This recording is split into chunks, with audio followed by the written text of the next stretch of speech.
Hey guys, welcome back for another video. Today we will be doing a 100-hour service on two Mercury Verado L6 engines. Enjoy the content and take care of your engines.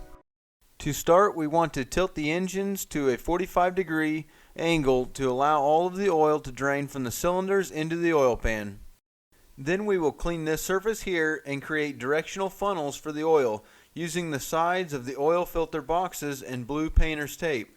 The oil drain screw is a 12mm and we change the yellow rubber seal here on every oil change. With the oil draining, we can change the fuel filters. It is very important to push the hose into the fuel filter before depressing the red tab. With the red tab pushed in, then you can pull the hose off of the filter.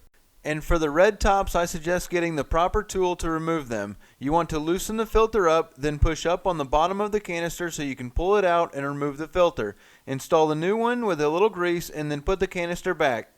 Now for the oil filter, we can use either a strap filter wrench or a universal one like this if it's really stuck on. Watch out for the wires behind the filter, then clean the surface and put some clean oil or a little grease on the new filter and strongly hand tighten it on. We'll change the thermostat next. You'll want to take a pair of pliers and crimp down on the middle of the clamp and twist it to remove it. Then there are two 5/16 inch or 8mm bolts holding the housing on. Twist on the housing to remove it, clean the surface, and grease the O-ring on the new thermostat housing as well as the bolts. Be careful not to roll the O-ring when you put the new one on. Install the bolts carefully, tighten them down, and crimp the new Oetker clamp. Then we will remove the flywheel cover to change the belt. Put a 3/8 inch ratchet into the tensioner in the on position and loosen it. You can then remove the belt. Install the new belt by first sliding it in over the starter bendix and then just make sure that it seats properly onto all of the pulleys. The spark plugs on an L6 Verado are extremely easy. There is a 5/16 inch or an 8mm bolt holding the ignition coil on. We need to unplug the coil to remove it after removing the bolt. Then the spark plugs are a 5/8 inch plug socket. Remember to get them started by hand and then torque them down by hand as well. We want to remove the props before pulling the lower units. Use a chisel and a hammer to bend the tabs down and a 1 1/16 inch socket to remove the nut. Use a block of wood between the prop and the cavitation plate if you are doing it by hand. It makes it a lot easier to put the lower units back on with one of the side chaps off. There are 6 8mm bolts holding it on, with 2 little plastic clips on the front of the chaps. Pull out the rubber piece here to remove the anode.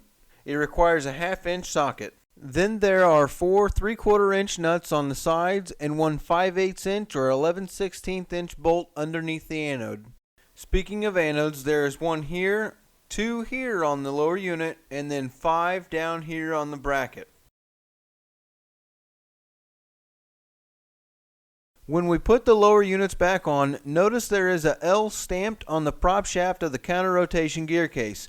Make sure they are in neutral and grease up the guide pins, water tube, shift shaft with the coupler installed onto it and the drive shaft. Then clean the studs on the drive shaft housing and grease them up. Slide the drive shaft up into the housing and connect the water hose by pressing it into the fitting. Then push the gear case up until you feel the splines on the power head. Twist the gear case until you feel the spline slide into the power head and install one bolt onto the front, not worrying about the shift shaft. We can then twist the shift coupler until it slides onto the shift shaft.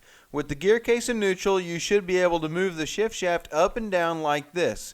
Do not try and tighten the nut hoping that it will line up. That is how things get broken. Now before you tighten all the nuts, get the 2 back nuts started while the front nut is still loose or else the back ones won't go on. Reinstall the anode and then grease up the prop shafts and install the propellers.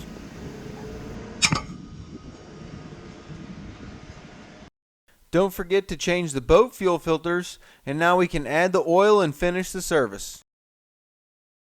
We want the oil level to be at the upper section of the middle of the hatch marks on the dipstick.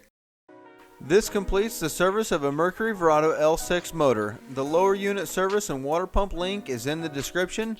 Thanks for watching. If there is anything you need help with, just drop a comment in the comments section below. Then make sure you're subscribed to the channel where we will be covering all things Verado. If the video helped you out, hit that like button and then get back out on the water.